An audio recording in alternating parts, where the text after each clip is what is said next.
So we'll start off really with what online marketing is. So online marketing is really any way of marketing your business online. So whether it be through Google, through SEO, search engine optimization, or whether it be through email marketing or through social, that's all online. So online marketing is that whole space. Search engine marketing is a term that often gets misused and people confuse it.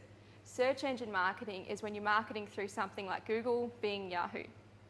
And specifically, it covers both. It covers both the ads and both what we call the organic or main area of Google or Yahoo or Bing. So search engine marketing is covering ads and main area of Google. When we talk about organic rankings, I'll go through a screenshot to help make it a little bit more sense. Organic rankings are when you're getting that presence online underneath the ads. So what we call the main area of the search engine. So here's a bit of a screenshot. So you can see at the top and down the side you have your ads, and that sometimes changes depending on what search you're doing. And then underneath the ads you have the main area of Google, and that's what we call the organic area of Google. And the reason it's organic is because you don't pay for a position there. What you can do is make your website attractive enough so Google thinks you're worth putting in this space here. But up here you can actually pay Google, obviously. Every time someone clicks on you, you can pay for an ad to be up in those sections. Now it's really interesting when we look at the difference between organic online marketing or SEO or search engine optimization, and when we look at paid ads in terms of how they convert for your business and how useful they are. So search engine optimization, what that basically means, the search engine is Google, optimization means making your website attractive to Google. So in a nutshell, search engine optimization is making your website come up here in the main area of Google. So if you look at the top as well, you can actually see, usually when you do a search up there, it'll say how many different results come up. So the industries I mentioned before, like dentists and cosmetic surgeons, they have a lot of different websites coming up in the search, which means it's very competitive. So if they're going to do search engine optimization, they need to get on top of millions of websites to have that page one, top of page one ranking.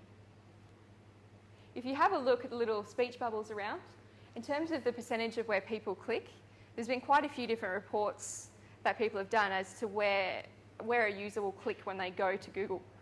A lot of people are educated that these spots are ads. So just like when you read a newspaper, you're more likely to read the articles than you are the ads. Same sort of thing with Google. A lot of people know they're ads, so they can tend to ignore them. So they do have a lower click-through rate. I put an average click-through rate can be 5 to 25% depending on the industry. We have found some industries like finance, they do get people click more on the ads, whereas some of the other industries like industrial, manufacturing, even some retail will be less clicks in the actual ads. So generally, being in this section is really good because you're not paying for advertising, so you're not paying every time someone clicks on you. Also, it's more credible for you as well. If you've got any questions as well, we do have a spot at the end for questions after each section. So I've gone through search engine optimization. Then we have something called search ranking methods. So there's different ways that companies will try and get their website to the top of Google. So that's your search engine optimization. I will go through that. It changes pretty much every minute. So some of you may be familiar with chucking a couple of keywords in the meta tags, writing some content for the website that's got keywords in it.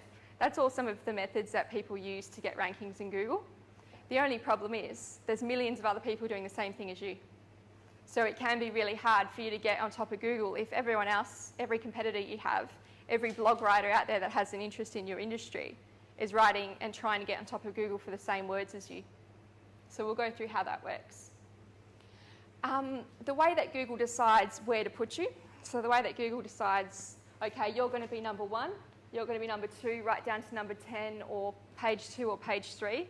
The way that Google decides that is by an algorithm, or several algorithms actually. So an algorithm is basically like a recipe or a checklist that Google will use to decide where to put you, whether you're position 1 or, like I said, page 3 or not even ranking at all. That changes every day. So the interesting thing about my job is I can see that across so many different clients. It just changes all the time.